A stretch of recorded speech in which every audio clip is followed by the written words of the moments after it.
Olá, investidor! Meu nome é Wagner Caetano. Iniciamos agora o programa Cenário em Vídeo. Um início de tarde bastante agradável aqui em São Paulo. São meio-dia e 43, dia 17 de julho de 2020. São Paulo marca 21 graus. Eu desejo desde já uma reta final de pregão excelente a todos. Pessoal, hoje é o último dia de matrícula para a imersão técnica Top Traders. Link na descrição dos vídeos e também aí na nossa parte alta, no nosso banner do YouTube. E hoje, 15 horas, tem a última aula, né, dessa temporada educacional que a gente está fazendo. A gente terminou a semana do trader, agora tem a última aula Lucre em Dólar na Bolsa. E tem a aula também que nós fizemos na sessão de anteontem. Nós falamos tudo o que você precisa saber. Hoje é quinta-feira, nós fizemos na terça, né? Tudo o que você precisa saber para operar nas bolsas norte-americanas. Ok? Então é isso. Eu vou dar início ao conteúdo, desejando muita saúde, muita paz a todos que me ouvem. Tanto o link quanto esse banner, eles levam a essa página. Você tem várias dúvidas aqui respondidas, né? Tem valor, horários, né, de intervalos, almoço, meu currículo, novidades, os comandos no Telegram, para quem não puder acompanhar o tempo inteiro online a carteira internacional pela primeira vez. Carteira internacional vai ter uns 5 ou 6 ativos. Tem os nossos resultados nos mini contratos nas últimas imersões, fala das esposas brasileira e americana, as novas serão somente para o grupo fechado agora. E mais um detalhe, pessoal, quem gosta de acompanhar nosso trabalho no YouTube, na semana do dia 29 e 30 não haverá as transmissões, tampouco o Telegram gratuito. Aí a dedicação é exclusiva aos alunos que fazem a roda girar, sustentam todo esse trabalho, né? A gente não cobra praticamente nada, tem que cobrar a imersão e o passaporte para poder fazer a roda girar e manter a equipe e toda a tecnologia que nós utilizamos. Perfeito? Vamos começar os estudos falando da Bolsa da China. Deixa eu ver se tem mais algum recado da minha equipe aqui, eu creio que não.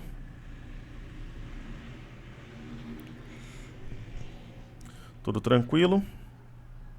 Começando pela Bolsa da China, né? Na semana passada tivemos uma alta de 7,31, essa semana caiu 5. É um sinal que chama a atenção de algum modo, porque por dois motivos. O primeiro, porque essa região de 3,288 não foi respeitada, a bolsa chinesa fechou abaixo desse patamar, porque também nós temos uma pinça de topo, quando tem duas máximas justapostas, tem uma distância importante em relação às médias também, principalmente de 21. Isso aqui é um Twin Towers, né? Quando um candle praticamente vai e anula o outro. Então, um sinal de alerta na Bolsa da China. As bolsas na Europa, elas sentem, né, um pouco esse cenário. Por exemplo, a Bolsa de Paris está fechando já, subiu em 94 na semana, mas hoje uma sessão de queda. Né, ela sentiu alguns indicadores mistos por aí. Houve uma movimentação de recuperação praticamente em V, mas ela perdeu força, principalmente nas duas últimas sessões.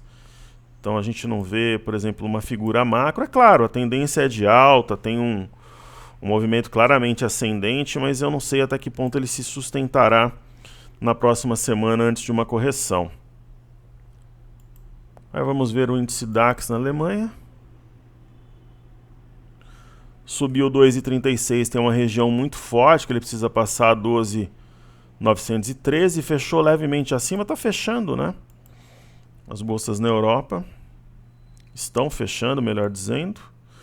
E, claro, ela tem uma LTA que segurou o preço, mas movimentos muito tênues aqui, tá praticamente sem direção. É como um caminhão subindo a ladeira.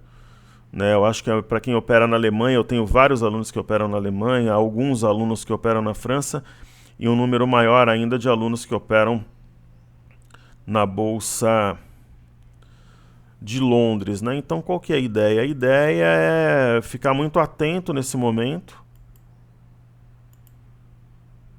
administrando posições, realizando lucro passo a passo. Então, por exemplo, a 3,20 na Bolsa de Londres, ele estava atrasada, respeitou uma linha de tendência de alta.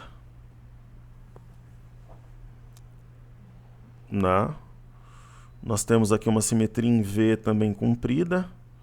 Alvo aqui na região de 6.300, ela bateu. Então vamos ver se ela tem fôlego para buscar a parte alta desse alargamento antes de fazer um movimento corretivo. Perfeito? Eu acho muito difícil o Ibovespa e o índice futuro sustentarem esses níveis até o fechamento, com o exterior patinando. Eu acho que vai haver uma correção até o final, talvez uma correção até moderada, não leve exatamente. Aí nós temos o índice Nasdaq a seguir. Na semana, uma queda de 1,42 por enquanto, está no 0 a 0. Praticamente aqui um homem enforcado, longe da média de 21. E se a gente pegar só o corpo, dá uma ideia de um padrão penetrante da nuvem negra, principalmente se cair um pouco mais. Só que é aquela história, pessoal, é tudo isso contra a tendência. A tendência é muito forte. Nós temos claramente uma tendência de alta, né? Inconteste. Né? Agora, o ponto a ser observado seria o 10,182, onde faria um pequeno pivô de baixa, mas aí tem média e LTA para segurar. Mas eu acho que um teste dessa LTA seria um caminho muito provável para a semana que vem, um caminho de algum modo até natural. E aí nós temos o Dow Jones a seguir. Vamos ver a movimentação no semanal.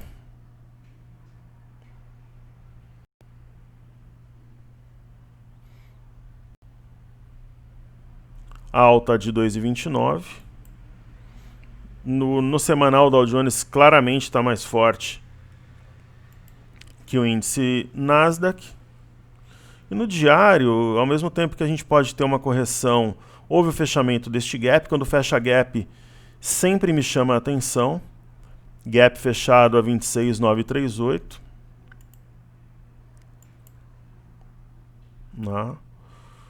Passa uma ideia de mastro-bandeira, mas também de alguma fraqueza pós-gap. Então, nesse caso, eu acho que a gente pode apagar esse triângulo. A gente sabe que ele foi rompido já. E eu traçaria uma LTA para o Dow Jones mais ou menos assim. E acho que ela vai ser testada. Eu duvido hoje que o mini índice feche acima de 102 mil pontos. Um sentimento meu, assim. Eu não acredito que feche acima de 102 mil pontos. Nós temos uma leitura parecida aqui no S&P, que concentra as 500 maiores empresas americanas. E se fechar, eu acho que vai ter alguma correção na segunda. A gente pode traçar aqui uma LTA. Também acho que na semana que vem ela será testada. Mas isso é uma opinião minha, né? E qual que é o ponto base aqui? Por exemplo, no S&P é 3.233. Né? Abaixo dele fica com uma ideia de rompimento falso. Perfeito?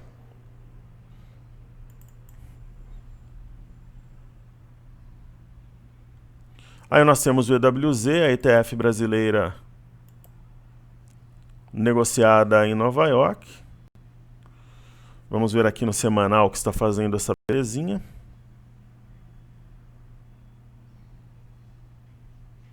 Subindo 1,88, lembrando que o EWZ ele é inversamente proporcional ao dólar. Aí vamos observar a seguir o gráfico diário. Não, uma inclinação francamente altista, mas para manter a força no curto prazo teria que permanecer acima de 31,19, que é a máxima do dia 9 de julho. Perfeito?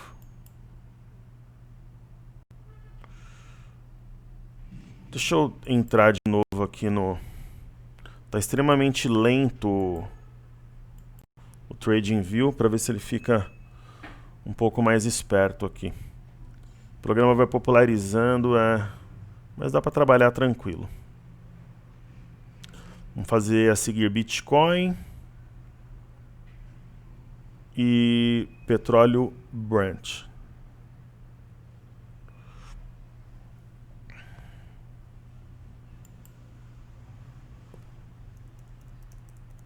Então aqui a gente tem o Bitcoin.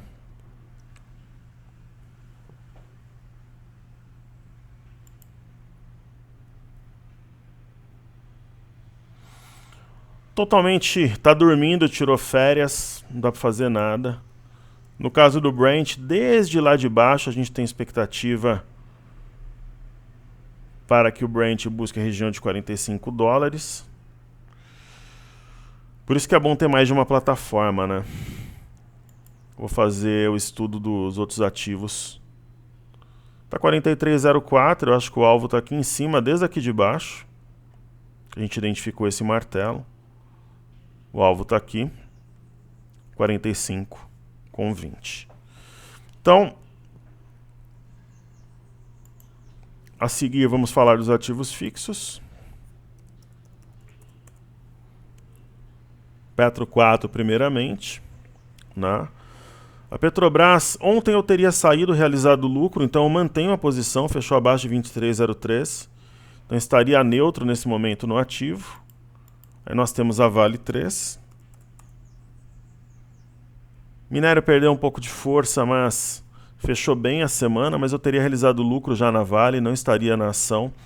Eu acho que para quem está posicionado na comp, stop é abaixo de 59,85, 59,75, eu deixaria o meu stop automático. Aí Banco do Brasil, absolutamente flat, né? Se a gente pegar, por exemplo, o fechamento do dia 10, 34,14 está 35, é uma leve alta, mas nada que seja algo confiável ou empolgante, por exemplo.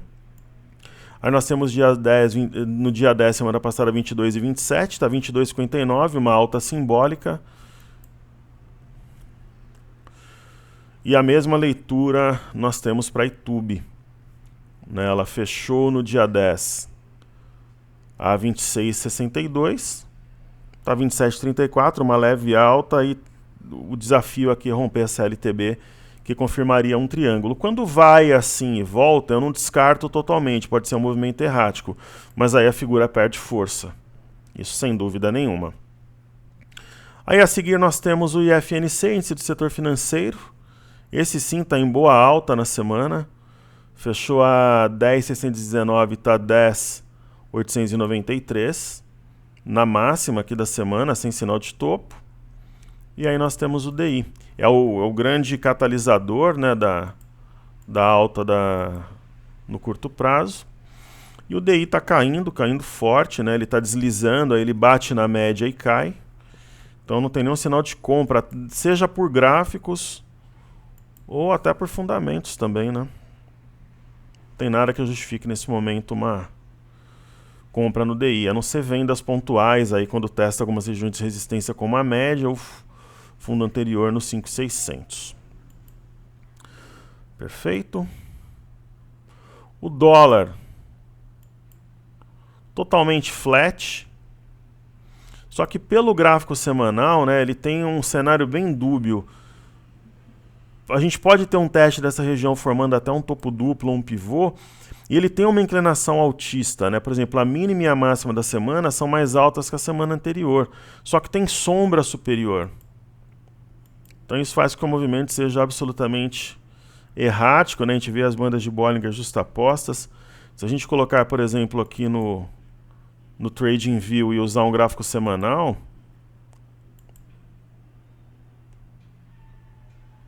semana passada subiu 0,16%, essa semana está subindo 0,53%, quer dizer, uma leve alta, mas nada que seja também significativo, de forma nenhuma.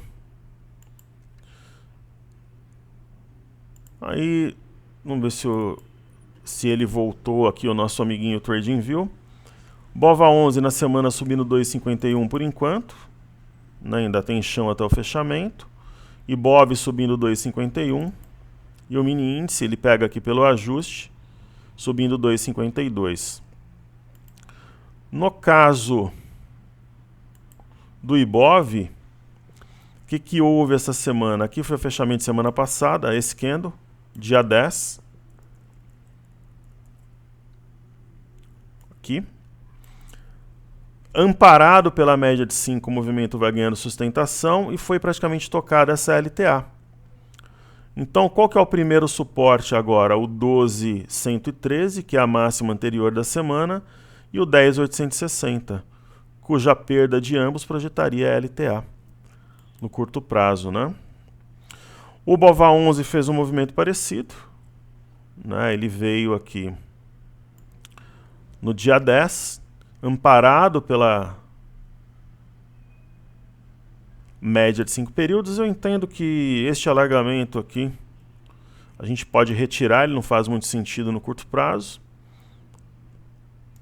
A gente poderia traçar, como fizemos nas bolsas americanas, uma linha de tendência.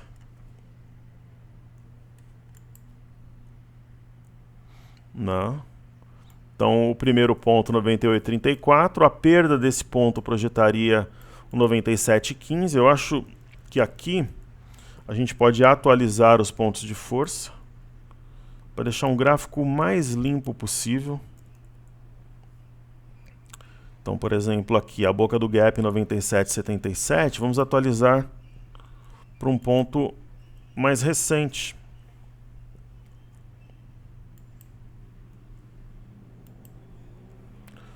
Então vamos lá. Então acho que esse seria o ponto. 97,15.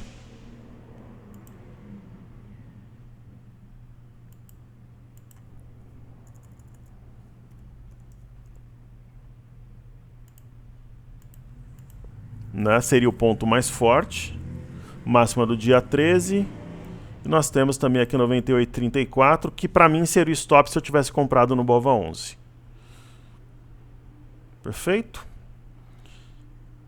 E aí, por fim, o mini índice subindo bem no semanal. Dia 10 fechou 99.900, está 12, está quase 3 mil pontos acima. Forte também o mercado. Ontem fez aqui um fundo arredondado, praticamente ombro, cabeça, ombro, invertido, escondido. Anulou o M ao romper o 100.810 hoje logo em gap. Ontem fechou a 100.885. Né? Hoje confirmou. E qual que é o ponto de stop? O 102.295 para quem está comprado. Se perder, deve vir no 101.500, pelo menos aqui onde está a média. Não tem sinal de topo por enquanto. Nem no 30, nem no 15 minutos, mas eu acho difícil fechar perto desse patamar. Eu acho mais fácil fechar ali mais perto dos 102 mil pontos do que dos 103. Ok, pessoal? Aguardo vocês às 15 horas. Vai ter aula finalizando essa maratona educacional que a gente está fazendo. 15 horas ao vivo pelo YouTube. E aí hoje mesmo eu ainda vou fazer o radar. Então vai ter aula às 15. Estou fazendo cenário em vídeo, aula às 15, depois o radar. Aí, para que nós possamos estudar, aprender, caminharmos juntos na renda variável.